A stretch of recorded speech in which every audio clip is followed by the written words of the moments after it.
नमस्कार, आप देख रहे हैं my doctors advice Hindi channel. मैं आपका हेल्थ एडवाइज़र डॉक्टर महाडिक।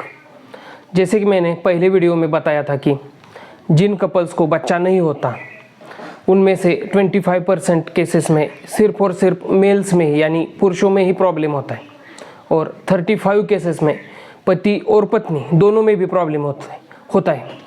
इतनी बड़ी संख्या में पुरुषों में प्रॉब्लम पाए जाते हैं और वो कारणीभूत होते हैं किसके लिए? बच्चा न होने के लिए। तो आज के इस वीडियो में हम यही बात करेंगे कि जिन कपल्स को बच्चा नहीं हो रहा उनमें अगर पुरुषों में प्रॉब्लम है तो पुरुषों में क्या क्या प्रॉब्लम हो सकती है, किस वजह से उन्हें बच्चा नहीं हो रहा, इनफर्टिलिटी प्रॉब्लम्स इन मेल्स। तो चलिए वीडियो शुरू करते हैं। पुरुषों में इनफर्टिलिटी के लिए दो प्रमुख और साइंटिफिक कारण पाए जाते हैं। उनमें क्या है कि एक अजूस्पर्मिया और ऑलिगोस्पर्मिया।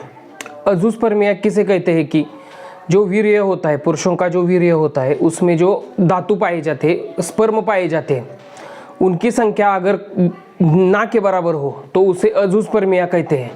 और सीमेन में स्पर्म की संख्या बहुत ही कम हो तो उसे ऑलिगोस्पर्मिया कहते हैं। अगर धातु में शुक्राणु की संख्या बहुत ही कम हो या फिर नहीं हो तो बच्चा कैसे होगा? शुक्राणु सबसे महत्वपूर्ण होते हैं किसके लिए? बच्चा पैदा करने के लिए। उनकी मोटिलिटी भी अच्छी होनी चाहिए, उनकी क्वालिटी भी अच्छी होनी चाहिए और उनकी संख्या भी अच्छी होनी चाहिए, तभी बच्चा हो सकता है। दूसरा जो साइंटिफिक कारण है वो है इरेक्टाइल डिसफंक्शन। इरेक्टाइल डिसफंक्शन यानी कि खड़ा न होना। खड़ा होना सबसे महत्वपूर्ण होता है किसके लिए? कि यौन संबंध बनाने के लिए। और यौन संबंध ही नहीं आएंगे टाइम टू टाइम रेगुलर तो बच्चा कैसे होगा? तो जो ये प्रॉब्लम है अजूस्पर्मिया, ऑलिगोस्पर्मिया और इरेक्टाइल डिसफंक्शन, इसके पीछे के मेन कारण क्या है? सबसे मेन कारण है, अब हम देखेंगे कि लत लगना। बहुत सारी लत होती है। शराब की लत होती है, तंबाकू होते है, सिगरेट होते, बीड़ी, पान मसाला, खैनी, मिश्री। इसकी वजह से क्या होता है? शरीर पर बहुत ही बुरा असर पड़ता है। शरीर की हेल्थ जो होती है बहुत ही कम हो जाती है और इसकी वजह से बच्चा नहीं हो पाता। पुरुषों का जो अंडकोश होता है उसमें स्पर्म पैदा किए जाते हैं यानी शुक्राणु पैदा किए जाते हैं। उसमें टेम्परेचर कम होना बहुत ही ज़्यादा ज़रूरी होता है। टेम्परेचर कम होगा तभी अच्छी क्वालिटी के स्पर्म प्रोड्यूस होंगे। अगर टेम्परेचर बहुत ही ज़्यादा बढ़ गया, टेम्परेचर की वजह से क्या होता है? स्पर्म की क्वालिटी ख़राब होती है या फिर स्पर्म्स मर जाते हैं, शुक्राणु मर जाते हैं।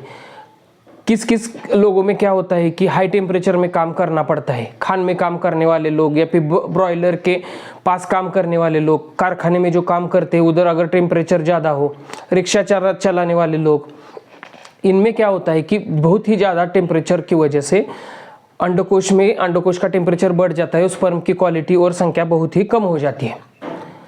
कुछ लोग टाइट अंडरवेयर पहनते हैं या फिर जीन्स पहनते हैं, बहुत ही ज़्यादा टाइट होते हैं। उसमें से उन पेशेंट में भी क्या होता है कि अंडकोश का टेम्परेचर बढ़ जाता है।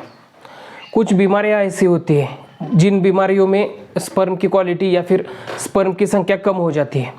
उनमें क्या है कि पहली बीमारी है कि हाइड्रोसिल। हाइड्रोसिल का मतलब क्या है कि अंडकोश जो होता है वो सूज जाता है पूरा, वो उनके सूजन आती है, वो आकार में बड़ा हो जाता है। दूसरा है कि ऑटोइम्यून डिसीज़ होता है। ऑटोइम्यून डिसीज़, इसमें क्या होता है कि इंसान की बॉडी जो है अपने खुद के शुक्राणु के खिलाफ, स्पर्म के खिलाफ जो है एंटीबॉडीज़ बना लेती है और स्पर्म को मार गिराती है।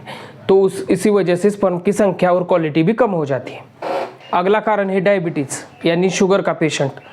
अगर किसी पेशेंट का कंसिस्टेंटली शुगर लेवल हाई रहता हो तो शरीर वीक हो जाता है और शरीर में ताकत नहीं रहती और इसी वजह से वो बच्चा पैदा नहीं कर पाता।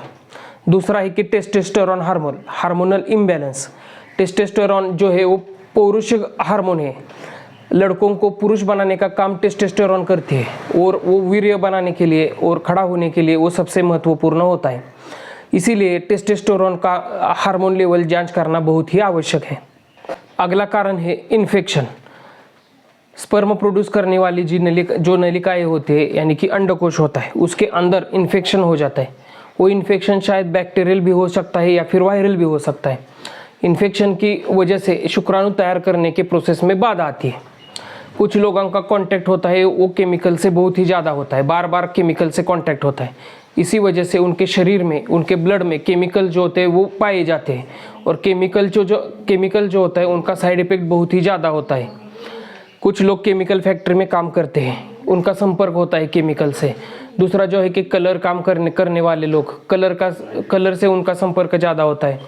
दूसरा होता है कि किसान और मजदूर जो पेस्टिसाइड्स, हर्बिसाइड्स, इंसेक्टिसाइड्स इनका बहुत ही ज़्यादा इस्तेमाल करते हैं अपने खेती में, उनका उस रसायन से, उस केमिकल से संपर्क आता है, और उस संपर्क आने की वजह से उनका शरीर जो है मानो पॉइजन हो जाता है। उसका अगला कारण है कि ओवरवेट यानी वज़न बढ़ना, स्थूल होना। बहुत ही ज़्यादा स्थूल होने के पेशेंट में भी बच्चा न होने का प्रॉब्लम पाया जाता है, इसीलिए आपको वेट भी कम करना पड़ेगा। तो आज के इस वीडियो में बस इतना ही। मुझे लगता है आपको वीडियो पसंद आया होगा। पसंद आए तो उसे लाइक कीजिए, ज़्यादा से ज़्यादा शेयर कीजिए और हमारे चैनल को सब्सक्राइब कीजिए।